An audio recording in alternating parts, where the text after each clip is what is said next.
The American Society of Magical Negroes is actually a good film. You will receive a mind erasing spell that will take away any and all recollection of your time here. I think the black community would also like that mind erasing spell so that they forget that they ever saw this film. What's the most dangerous animal on the planet? Shark. White people, when they feel uncomfortable. Every now and then in Hollywood, somebody gets an amount of money to make a film that leaves everybody asking questions. And the first question we asked when we saw this trailer was, who gave them the money to make this? White people. And after watching this film, I decided that I'm not going to parrot everybody's opinion and say what everybody's saying. I'm going to have my own original objective opinion and say, this film is completely terrible, but it's also very good. I don't really understand. It's easier said.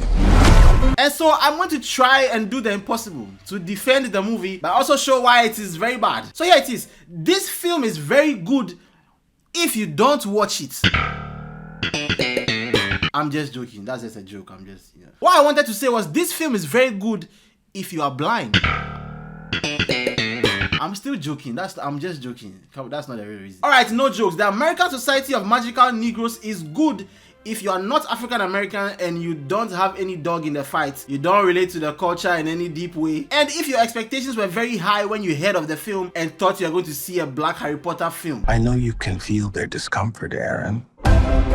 Yes, if you don't have any of that, then this film is very good because let me tell you, I enjoyed the film. Oh my god, I enjoyed the film. First thing, in the very first shot, they define a magical Negro. A magical Negro is a black supporting character who exists solely to serve a white protagonist storyline. Now when I saw this, I was like, wait, this sounds insane. Like, what is this? I was confused. But that was because I did not know that a magical Negro was an actual thing that they do in movies. I've watched many movies with magical Negroes, but I didn't know that's what they were called. The magical Negro is the black person, usually a black old person who has a lot of wisdom and they have like magical powers in every movie and they are there to help the white person win. They are mostly cleaning the floor or something and then they give them some advice and then they do some magic and then the person realizes, oh my god, this is what I'm supposed to do, and then they go and do it. That's a magical Negro. I didn't know what this was, and so I watched this entire movie thinking, what the fuck is this thing? And the more I watched the film, I realized it is true what they say. Ignorance is bliss, because I laughed throughout. Like this scene.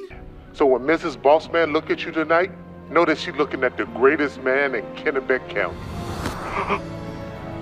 Did he just touch the man's dick? And what did he do? Did he heal his impotence or did he give him a black dick because the white one was not big enough? I don't know. That's why we here at the American Society of Magical Negroes fight white discomfort every damn day. Dedicated to fighting white discomfort every day. Tell me that's not the funniest thing you've ever heard. Tell me. Like seriously, tell me like in the comments, do you think that is funny? I find it very funny. It's very funny. As part of their powers, they are able to see when a white person is uncomfortable, so they have this white meter. And it will also let you know when their distress has returned to acceptable white person levels. This is comedy. This is funny. I know I'm not laughing, but I hope you are. Officially, it's a client services firm, but unofficially, we saving the damn world. And officially, they lost a lot of money. They spent about $15 to $20 million making the film, but they only made $2.something million in 3 weeks. And the movie has been pulled from the theaters. And so, sorry, a big sorry to them. Sorry to all of you. We're showing the client the parts of ourselves that make them feel good. And what makes the clients feel good has been different over the years. Some time ago, it was a lot of demeaning things, a lot of very dark things that made the clients feel good. So what were they doing then? I read a thing recently that said that back then, they used to have these events where the main attraction of the event was that they were about to roast a Negro. And when I say roast, I don't mean your skin is so dark that when you eat dark chocolate, it looks like another part of your body. The only reason why people know how to dance is because you don't follow the rules of music, because you don't follow rules, because you're criminals. I mean an actual roast with real meat on the fire, not a roast with beef and fire punchlines. So did they allow it to happen back then because that's what made the people feel good? Questions. Okay, just questions. So the film is supposed to talk about black American issues, but in a crazy way, when I was watching it, it kept giving me ideas for the people who argue against black American issues as it relates to white people. Because when he says this, for some of us, the last thing we see in this world is an uncomfortable white man. First thing that came to my mind was, what was the last thing Tupac and Biggie saw? before they died? Was it an uncomfortable white person? And then it clicked for me. You see, some people have said that the guy who made the film, the guy who wrote and directed the film, and he's one of those black people who hang out with people who don't like black people. This movie was not made by or for the black community. This is the man who wrote the story and directed it. This man is half black, half white. And not only does he hang out with race conspiracy theorists, or the fact that his whole base is the Klan and white supremacists. Again, I don't have any dog in this fight. I don't know much of this stuff. I'm an outsider looking in. So the black on black thing is an argument that the other side likes to use against black people when they talk about their issues. And when you watch this film, some of the things they say, it kind of makes you make the other side's argument for them, if that makes sense. Because if you want to beat their logic, the thing you might say is that, what is the last thing a gang member sees before, you know, they die? Is it an uncomfortable white person? Most of the time, is it? I don't know. Let me know in the comments below. White people. So as the movie went on, I was still having fun because, again, I'm not African American, so I can look at it from afar and just laugh at it. Until I heard something. I heard somebody call my name in the film. You're going to hear outlandish accusations. Mick's biased. Mick's a racist.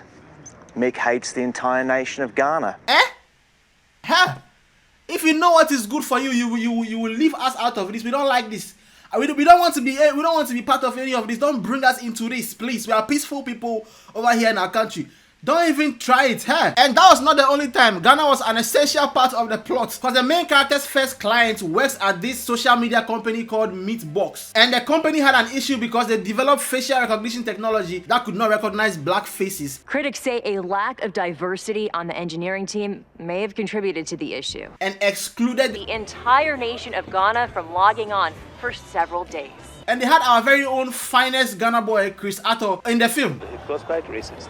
So at this point, it's not just an African-American thing. They've brought us into it. So now I have a dog in the fight. And this movie is shit. The movie is completely terrible. Fuck that! And my problem and many other people's problem with the movie was that the romantic story kind of took over the whole thing. So the president of the American Society of Magical Negros told them that they cannot use their magic for personal gain or else everybody will lose their magic. And so the conflict is the main character has to betray his magic people for some milky pussy because his client also likes the girl, and so he has to leave the girl for his client. Because if you don't put Jason first, everyone's magic will fail. This honey buttocks, cheap buttocks Negro is going to ruin the magic for all of us. And yes, we are part now because they mentioned Ghana. So we are also part now. I'm sure they have a magic division over here. So he almost kisses the girl and ruins everybody's magic for a bit. So at the end, he has this monologue where he realizes how stupid the whole thing is and decides to go and live for himself. I deserve to be here. And he decides to leave the magical society. But it isn't really about him being black, is it? It's about the girl. It's about the milky pussy. That's what it is. So I get why the movie flopped among black people, because satirical comedy is very hard to do because you have to act as if it's a real thing while also showing the people that it is obviously not a real thing. But in this film, it felt like it was a real solution they're presenting. It didn't feel like a funny thing if you are African American. To me, it was funny, and I'm sure a lot of white people liked the movie too, but to the black community, it felt way too serious. Like the film is doing the same thing that it is preaching against, because it's preaching against this idea that everything black people do has to be seen through the lens of how white people feel. And so the question most people had was, why didn't you just make a black magical film about a society, a magical society that is full of black people and they have some goal and they're going to achieve it, and then maybe you could put the things in there, you know, you could put a message in there without it being so in your face the way it is, you know. On the other hand, it is a satirical comedy movie, so they kind of have to do the thing they're preaching against, I guess. And that's why I say this film is good and also bad. I do really feel bad for the people who worked on the film because I can see where their mind was at. I can see how they meant it to be something, but then people took it completely different from what they thought it was. So yeah, I really feel bad for them and they've lost money and all that stuff. But hey, for me the film was really funny. I will watch it again, but what I still will not do is ask you to like and subscribe and hit the notification bell. I will ask you to watch my video I made on the Little Mermaid and why she's actually African. It will come on your screen very soon. So many people hated this film, but I love this film, but I still don't love it as much as I love you, and I'll see you guys soon in another video. Sing the song. Oh, thank you so much for 6,000 subscribers. Welcome all the new people to the family. Tell your friends about the channel, and maybe we'll get to 10,000 very soon. Maybe. Sing the song. I never ever ask you to like and subscribe, but you go fi share my video if you know you're feeling my vibe. People